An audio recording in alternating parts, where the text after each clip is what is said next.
अच्छा, ऐसा धोखा हमारे साथ भोगोगे तो। ये जो निकलता है ना भोगोगे, ये अकाट्य होता है। क्योंकि किसी का भी हृदय, मान लो किसी भी जीव जंतु को आप कष्ट दें और उसका हृदय आह भर जाए, तो वो आह वज्र की लेखे तुम्हें भोगना पड़ेगा। वो आह किसी की ना लेना जिंदगी। कोई ऐसा कोई आह भर करके कह दिया तुम समर्थ हो, हम तो कुछ कर नहीं सकते, वो अंदर से दुखी, फिर तुम्हारी सामर्थ्य काम नहीं करेगी, मिट्टी में मिला देगी। ऐसा नहीं कि आप जो कर रहे हैं कोई देख नहीं रहा, कोई हिसाब किताब नहीं, जो कर रहे हैं अवश्य में भोक्तव्यम, बहुत सावधान।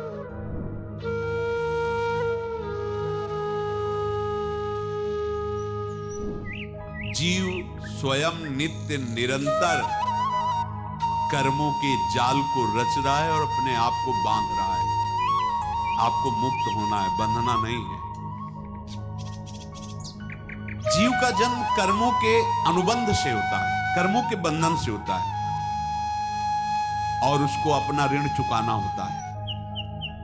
कर्मानुबंध ये बहुत सूक्ष्म विषय है। जैसे आप जिस परिवार में जन्म लिए हैं, तो उस परिवार के लोगों से आपका ऋण है, इसलिए उसी परिवार में आप आए। और ऋणानुबंध, उसको बिना चुकाए या बिना वसूल किए आप वहां से जाएंगे नहीं। आपको लेना है तो वसूल करना है, और देना है तो चुकाना है। ये पूर्व के जन्मों से निश्चित किया गया है। जैसे किसी के यहां पुत्र हुआ, जन्म से ही पैसा खर्चा शुरू हुआ, बड़ा हुआ तो उद्दंडता के द्वारा मार पूरे परिवार को क्लेश पर क्लेश देता चला जा रहा है। ये तुम्हारे कर्म का फल है। या ऐसे शक्तिहीन बुद्धिहीन ऐसे पागल पूरे जीवन सेवा करो, तुमसे अपना हिसाब चुकाने के लिए वो आया है।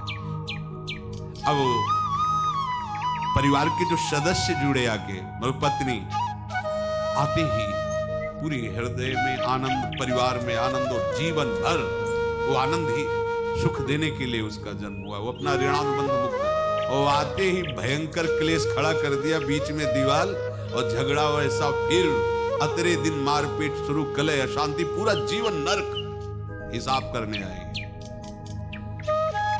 यहां ऋण चुकाए बिना कोई जा नहीं सकता, ऋण चुकाना पड़ेगा।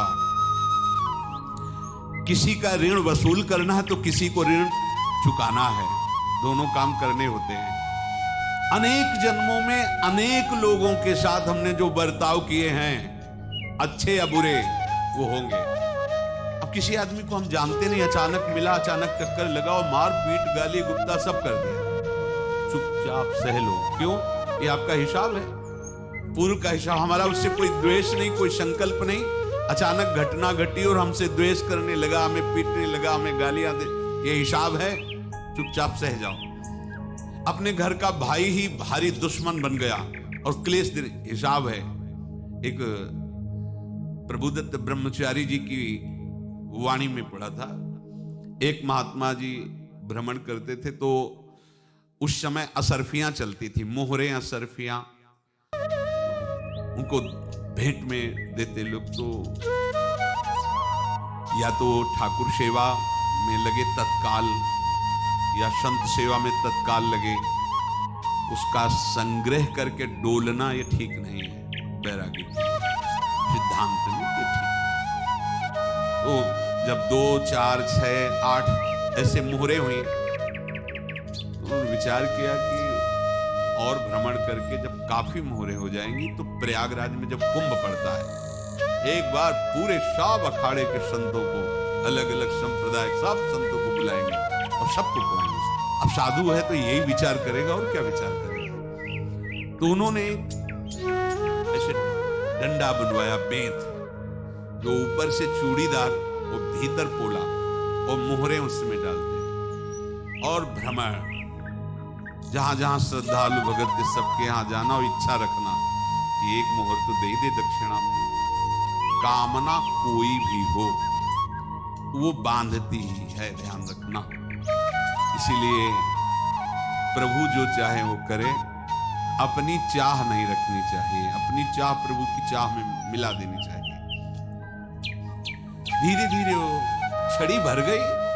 भ्रमण करने वाले महात्मा चूड़ी लगाई, इंतजार करते रहे जब प्रयाग का कुंभ पड़ा तो चले। तो रास्ते में एक गांव में पूछा जाता है, जैसे कहीं रुको कि कोई श्रद्धालु ऐसा है जो संत सेवी है।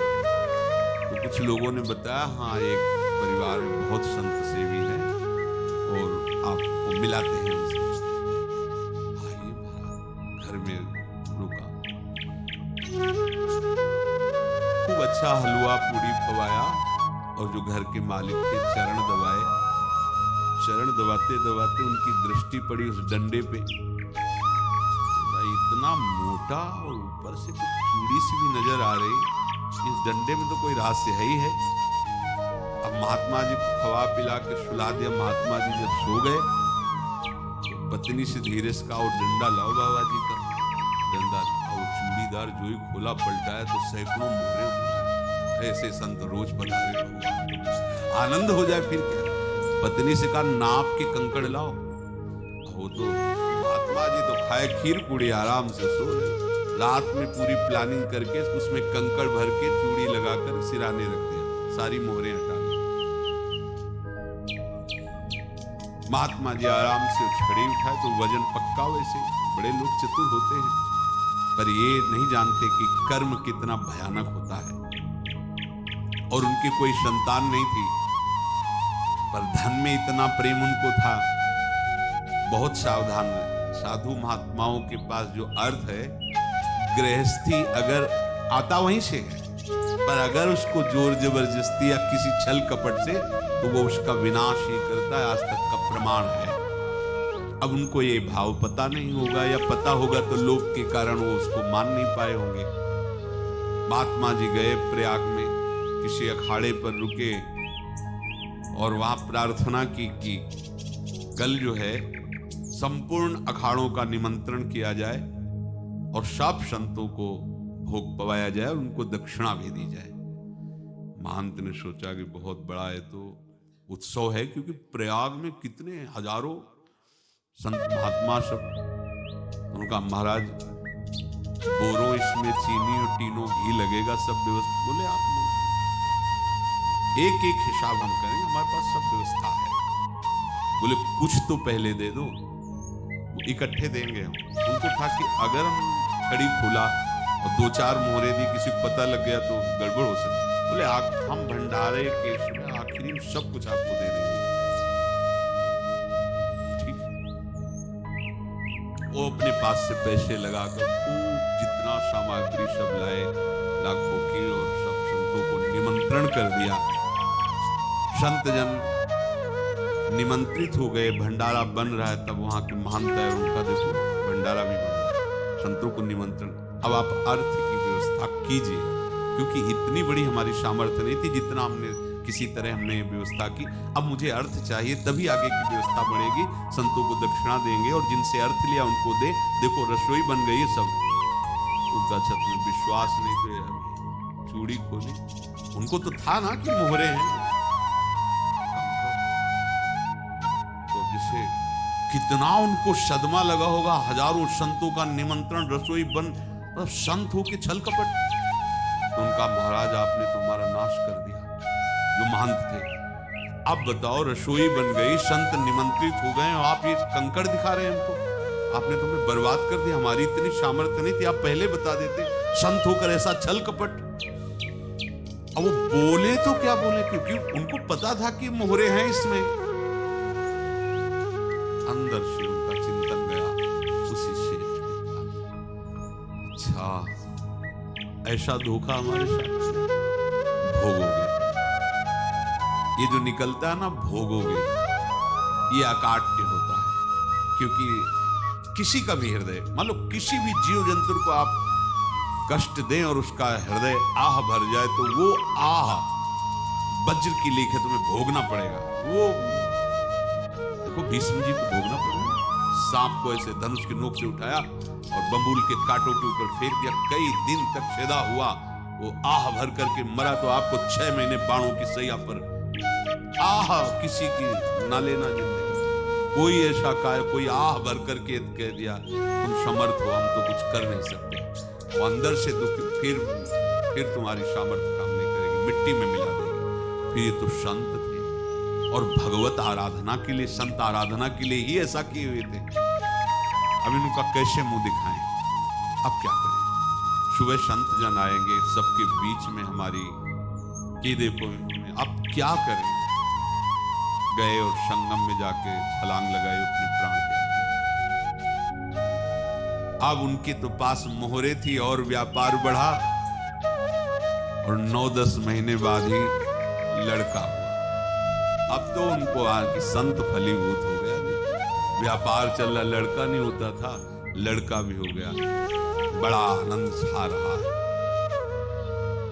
जब से वो प्रकट हुए और धन की वृद्धि शुरू हो गई, पढ़ाई लिखाई में उनके खर्चा हुआ सब, बस बीमारी शुरू हो गई उनके शरीर में, अब उसमें पैसा जाना शुरू हुआ। इतने आसक्त तो वो दोनों हो गए कि कुछ भी हो, व्यापार ठप, संपत्ति बेचना शुरू। तो उन्होंने कहा कि बेटा मैं क्या कर सकता हूं तुम्हारे लिए? बोले हमारी अंतिम इच्छा है प्रयाग चलो, और जितने प्रयाग में संत महात्मा सबको एक बार भंडारा करवाओ, हमारी इच्छा अंतिम है, क्योंकि अंतिम यही इच्छा थी। बोले अब ज्यादा संपत्ति तो नहीं रह गई, तो बोले घर बेच दो, मेरे लिए ही तो है, बेच दो, मुझे लगता मैं बचूंगा नहीं, पर मेरी अंतिम इच्छा पूर्ण कर दो। घर बेच दिया, जेवर बेच दी, वहां गए, जब संत सेवा की तो बोले मुझे संगम तक ले चलो। संगम तक ले गए और बोले समझे तुम चुराए थे और हमने उसको छीना है, कुछ नहीं रह गया तेरे पास कुछ, अब केवल ममता और आसक्ति में जलकर मर और नर्क प्राप्त कर। मैं वही महात्मा हूं जिसकी तूने मोहरे ली थी। शरीर छोड़, महात्मा को जन्म लेना पड़ा और इनको दुर्गति भोगनी पड़ी। ऋणानुबंध होश में, ऐसा नहीं कि आप जो कर रहे हैं कोई देख नहीं रहा, कोई हिसाब किताब नहीं, जो कर रहे हैं अवश्य में भोक्तव्यम, बहुत सावधान। अनेक जन्मों में अनेक लोगों से जो कुछ लिया दिया है, इस लेने देने को मिटा देने के बाद ही तुम मुक्त हो गए। इसीलिए एक उपाय है, लेना न देना मगन रहना। क्या? मालिक को समर्पित हो जाओ, मालिक को अपना माना हुआ समर्पित कर दो, खत्म। अहम त्वाम स्वरूपापेभ्यो मोक्षयिष्यामि, सब खत्म, आगे पीछे लेना देना सब खत्म। एकादश स्कंद में भगवान श्री कृष्ण चंद्र ने कहा जो मेरे चरणों का आश्रय लेकर मेरा भक्त मेरा भक्ति करता है, उसके पितृ ऋण, मातृ ऋण, देव ऋण, ऋषि ऋण, सब ऋणों से मैं मुक्त कर देता हूं। बस यही एक उपाय है जो इसके बंद करने का उपाय भक्तों के लिए है, वो यही है, भगवान की शरण में होकर अपना माना हुआ पूरा भगवान की अर्पित कर दो। अर्पित करने का तात्पर्य उसमें अहम हटा दो। तदीयम वस्तु गोविंदम तुभ्यमेव समर्पये। जिनसे तुमने सेवा करवाई है उनकी सेवा करनी पड़ेगी, जिनसे तुमने जो कुछ लिया है उनको देना पड़ेगा। ये लेने देने का व्यापार जब तक समाप्त नहीं होगा तब तक तुम्हारा जन्म मरण चलता रहेगा। अब आपको यहां समझना है, यदि आपसे किसी ने पैसे लिए बेईमानी करके नहीं दे रहा है तो आप उसको गाली मत दीजिए, आपने बेईमानी की थी इसलिए आपकी बेईमानी हुई है, ले गया, कोई बात नहीं है, बंधन से मुक्त हुए, जो बोझा था चला गया। उसको ऐसा ना देखे कि ये बेईमान हमारे रुपए मार लिए, अब जो कुछ होगा देखेंगे। अगर आप आगे नया कुछ करते हैं तो फिर आगे का हिसाब आपको भोगना पड़ेगा, ध्यान रखना। ऐसा नहीं है कि आपको भोगना नहीं पड़ेगा। एक ही उपाय है कि अब जो शरीर धारण किए इसी में जो भोग ले, आगे ना होना चाहिए। तो क्या करें? सर्वतो भावेन भगवान की शरण ले ले। ये तो सर्वाणि कर्माणि मयि सन्न्यस्य मत्पराः अनन्येनैव योगेन माम ध्यायन्तुपासते तेषामहं समुद्धर्ता मृत्यु संसार से। ये बड़ा कठिन है पार होना, कोई छोटी मोटी बात है। एक महात्मा बाल्यावस्था से भजन करते थे, शालिग्राम भगवान पास रखते थे और उन्हीं की आराधना करके बस पाठ, नाम, जप और भ्रमण करते थे। यौवन अवस्था थी। गंगा जी के किनारे अपने ठाकुर को विराजमान करके स्नान करने के लिए कपड़ा ही उतार रहे थे कि 90 लोग आ गए, भाला तलवार सब ले, मारो मारो इसको मारो। घेर लिया तो उन्होंने हाथ जोड़कर कहा, हमने क्या अपराध किया, कोई सुन ही नहीं रहा। तो उन्होंने कहा, मार तो डालोगे ही आप 90 लोग, हम कोई अस्त्र शस्त्र तो लिए नहीं, एक बार हमें गंगा में डुबकी लगा देने दो और अपने ठाकुर को स्नान करा देने दो। किसके बाद भगवत इच्छा से वो लोग रुक गए, स्नान किया और अंदर से प्रार्थना की, प्रभु ये क्या लीला है, आपके सिवा मेरा कोई है नहीं और ये मुझे मारना चाहते हैं। तो भगवान ने, जानते हो क्या कहा उनके अंतर में, तुम मेरे में ध्यानस्थ हो करके शरीर को छोड़ो, ये लोग मारेंगे। ये मेरे भजन का फल है कि तुम्हें 90 जन्म नहीं लेना पड़ेगा, एक ही जन्म में 90 मिलके, तुमने 90 हिंसा की थी पूर्व में, तो तुम्हें 90 बार जन्म लेना होता और एक एक करके मारते। ये मेरे भजन का प्रताप है कि एक बार में ही 90 का हिसाब हो जाएगा। तुम आंख मूंदो, मेरे ध्यान में मगन रहो, मेरे प्रताप से तुम्हें कोई चोट नहीं होगी और स्वाभाविक मूर्छावस्था में प्राण तुम्हारे छूट जाए। ऐसा ही हुआ, ऐसा हुआ।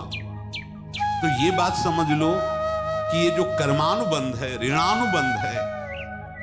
अब देखो, अगर शाप महात्माओं ने दिया कि तुम्हारे वंश का इससे विनाश होगा, तो भगवान भी परम धाम जा रहे तो उसी कील से, बाण की नोक में जो मछली लील गई थी, छोटा कण, उसी से की नोक बनाई और उसी नोक प्रहार किया।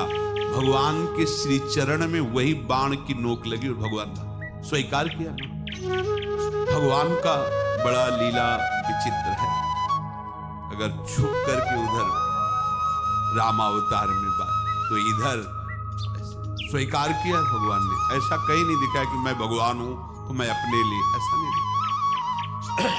नारद जी का हित किया पर नारद जी ने शाप दिया तो भगवान ने स्वीकार किया। बंदरों ने ही सहायता की, जैसा बोले थे वैसा। ये लीला इस शरीर में भोगनी पड़ेगी। हाँ, ज्यादा को कम में भुगता देंगे, पर अब अगला शरीर ना मिले, इसके लिए सर्वतो भावेन भगवान के आश्रित हो जाए।